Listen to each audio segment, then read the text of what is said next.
Assalamualaikum warahmatullahi wabarakatuh. Baik, di sini kami akan menyampaikan materi kami PPT tentang penelitian survei. Dengan saya, Alexa Chania sebagai moderator, pemateri pertama Naya Aureta Patsa, dan Tiara Leondra sebagai pemateri kedua. Baik, materi yang pertama yang akan kita bahas yaitu apa itu penelitian survei, yang akan dijelaskan oleh saya sendiri.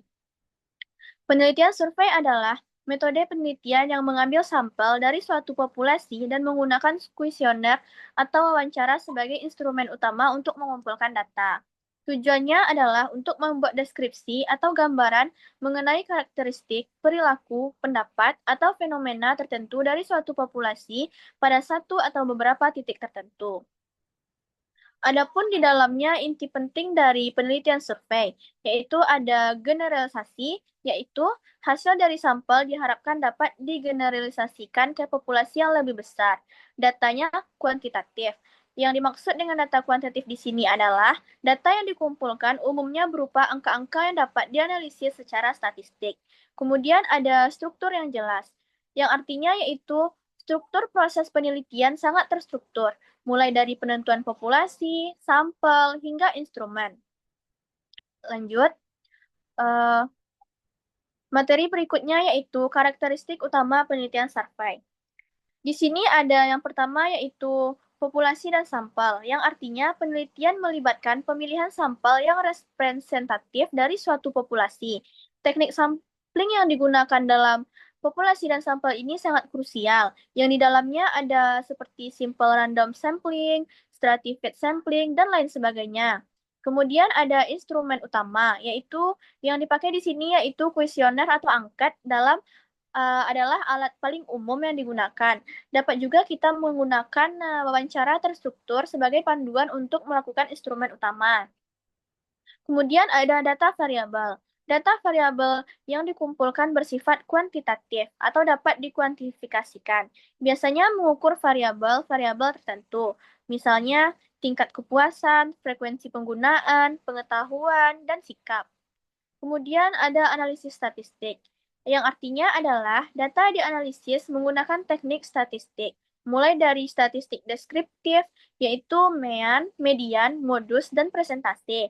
Ada juga statistik inferensial, yaitu uji hipotesis, korelasi, dan regresi.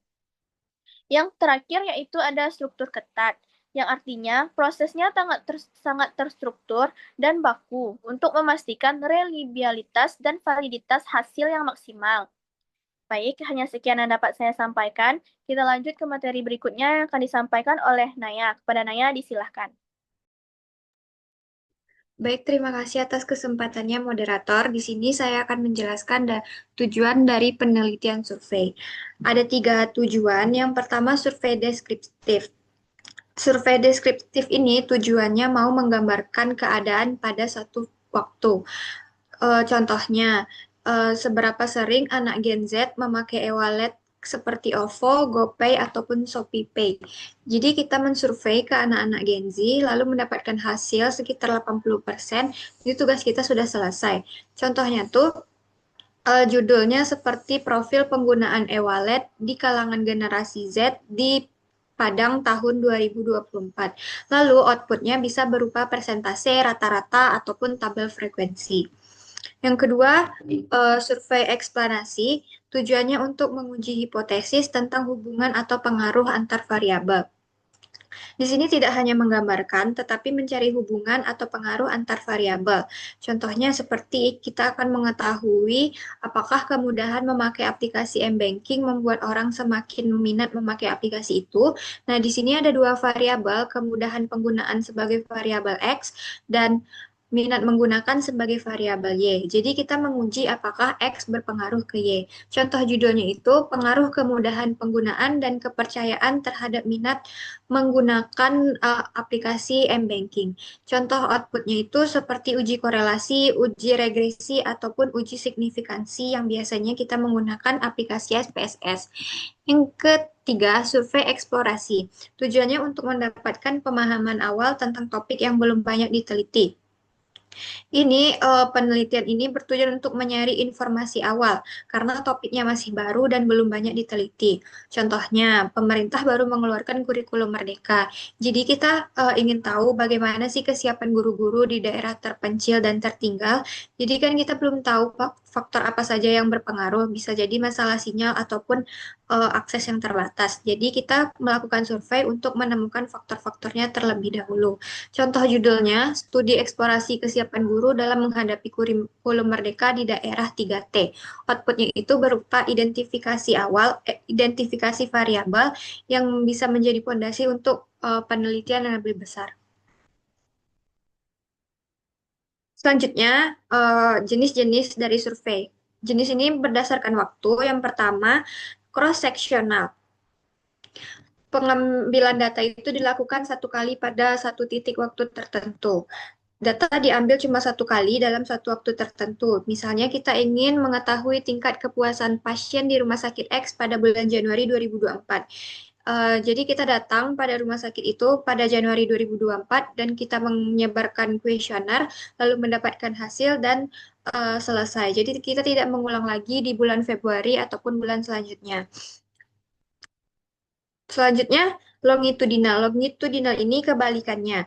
Ya, tujuannya untuk melacak dinamika dari waktu ke waktu, apakah naik, turun, ataupun ada yang berubah.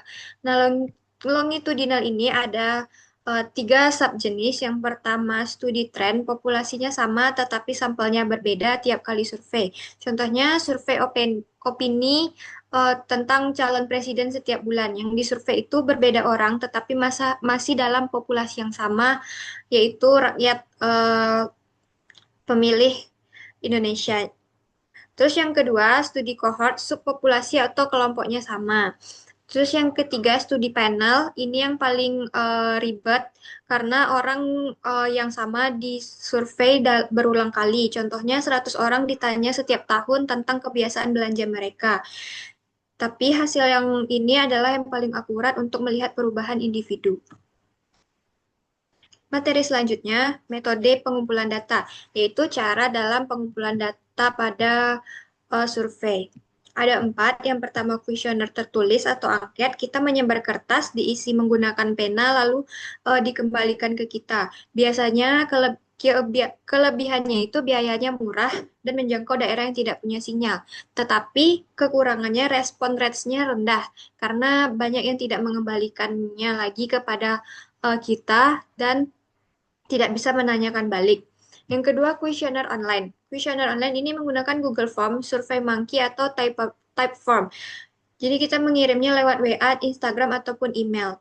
Tapi tantangannya hanya bisa dikirim kepada orang yang punya internet dan melek teknologi. Jadi kalau target penelitian kita orang-orang tua atau yang masih di pedalaman, jadi kurang cocok memakai kuesioner online. Yang ketiga, wawancara tatap muka. Pewawancara datang langsung kepada responden untuk menanyakan pertanyaan yang akan ditanya dan mencatatnya eh, bisa dipakai kertas ataupun pakai tablet. Kelebihannya fleksibel dan tantangannya membutuhkan biaya yang besar dan transportasi ataupun konsumsi untuk ke daerah-daerah tersebut.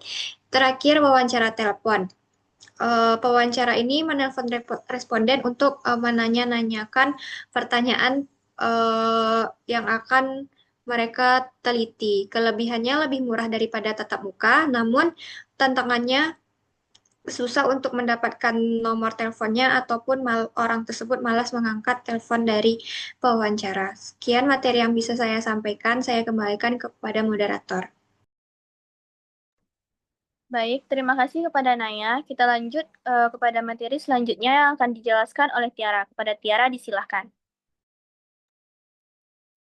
Baik, terima kasih atas kesempatannya moderator. Pada slide ini saya akan menjelaskan mengenai prosedur atau langkah-langkah penelitian survei.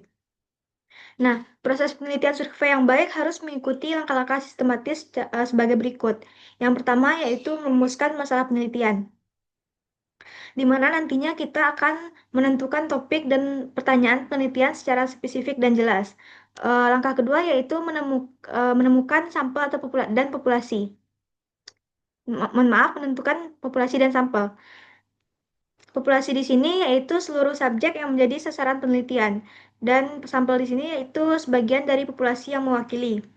Agar lebih mudah dipahami, populasi ini contohnya eh, seluruh mahasiswa Fakultas Ekonomi yang terdaftar aktif di kampus.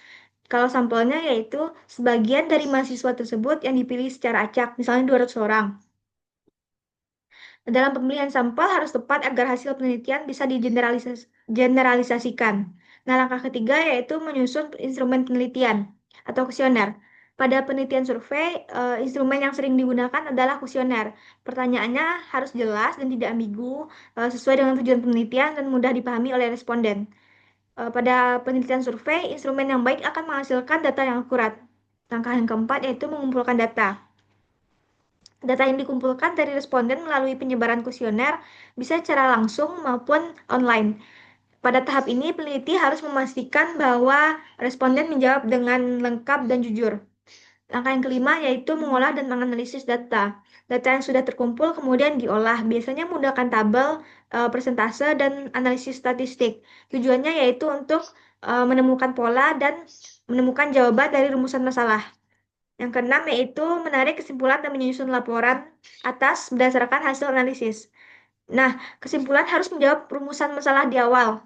Setelah itu, hasil penelitian disusun dalam berbentuk laporan agar bisa dipublikasikan atau dipresentasikan. Next. Selanjutnya yaitu ada skala pengukuran. Skala pengukuran di sini terbagi menjadi beberapa. Yang pertama yaitu skala Likert. Kegunaan dari skala Likert ini yaitu untuk mengukur tingkat persetujuan atau sikap. Contohnya yaitu sangat setuju bisa disimbolkan dengan angka 4, netral disimbolkan dengan angka 3, tidak setuju disimbolkan dengan angka 2, dan sangat tidak setuju disimbolkan dengan angka 1. Yang kedua itu skala Goodman. Kegunaan dari skala Goodman ini yaitu untuk mendapatkan jawaban tegas. Misalnya, ya atau tidak, benar atau salah. Nah, contoh dari skala Goodman ini misalnya gini, apakah Anda pernah menggunakan BPJS? Anda bisa menjawab ya atau tidak. Skala selanjutnya itu skala semantik diferensial. Kegunaan dari skala ini yaitu untuk mengukur persepsi responden terhadap suatu konsep dengan dua kutub kata sifat. Contohnya yaitu bagaimana menurut Anda pelayanan di kantor ini? Anda bisa menjawab baik, buruk, cepat, atau lambat. Next. Selanjutnya yaitu kelebihan dan kekurangan pada penelitian survei. Dari segi kelebihan, penelitian survei, maaf, dari segi kelebihan, yaitu yang pertama, efisiensi. Pada penelitian survei dapat mengumpulkan data dari banyak responden atau sampel besar dalam waktu yang relatif singkat. Yang kedua yaitu generalisasi. Penelitian survei memungkinkan peneliti untuk membuat kesimpulan yang berlaku untuk populasi yang lebih luas. Yang ketiga yaitu fleksibilitas. Pada penelitian survei, kita dapat menggunakan berbagai topik atau dapat digunakan berbagai topik, contohnya opini, perilaku, dan karakteristik. Nah, yang keempat yaitu replikasi. Prosedur pada penelitian survei ini baku, sehingga kita bisa memudahkan peneliti untuk mengulang atau mereplikasi penelitian tersebut oleh peneliti lain. Nah, yang kelima yaitu analisis statistik kuat. Data kuantitatif memungkinkan penggunaan analisis statistik yang canggih. Selanjutnya itu dari segi kekurangan penelitian survei. Yang pertama ada dangkal atau kurang mendalam. Pada penelitian survei, kita sulit menggali alasan dibalik suatu jawaban karena hanya mengandalkan pertanyaan yang tertulis. Yang kedua yaitu kejujuran responden. Hasil dari penelitian sangat bergantung pada kejujuran dan ingatan responden dalam menjawab. Misalnya kalau respondennya itu lupa atau asal-asal menjawab, maka hasil penelitiannya atau hasil respondennya itu akan kacau. Sehingga kita harus memastikan bahwa responden tersebut jujur dalam menjawab. Nah, yang ketiga ada kesalahan pengukuran. Risiko kesalahan dalam desain pertanyaannya, misalnya ambigu atau sugestif dapat merusak hasil. Kalau ambigu itu kan respondennya tidak tahu apa yang dimaksud. Kalau sugestif berarti pertanyaan itu mengajak, padahal uh, apa yang dilakukan oleh responden itu tidak sesuai dengan kenyataannya. Bisa hasil dari jawaban tersebut bisa merusak hasil. Yang keempat yaitu rendahnya response rate, terutama untuk survei online atau post. Banyak calon responden yang tidak mengembalikan hasil kuesioner tersebut. Yang kelima yaitu kurang cocok untuk isu kompleks. Isu yang sangat kompleks dan membutuhkan pemahaman kontekstual lebih cocok diteliti dengan metode kualitatif. Baiklah, hanya itu yang dapat saya sampaikan. Saya kembalikan kepada moderator. Baik, terima kasih kepada Tiara. Selanjutnya, dari materi yang sudah kami sampaikan tentang penelitian survei, maka dapat disimpulkan bahwa penelitian survei itu adalah metode yang sangat berguna untuk mendapatkan gambaran umum dan menguji hubungan antar variabel dalam populasi yang besar. Keberhasilannya sangat bergantung pada perencanaan yang matang, terutama dalam desain kuesioner yang valid dan teknik sampling yang tepat. Meskipun memiliki keterbatasan dalam hal kedalaman, survei tetap menjadi tulang punggung penelitian kuantitatif di berbagai disiplin ilmu. Baik, hanya sekian yang dapat kami sampaikan. Semoga apa yang telah kami jelaskan dan kami sampaikan ini dapat dipahami. Sekian, terima kasih. Assalamualaikum warahmatullahi wabarakatuh.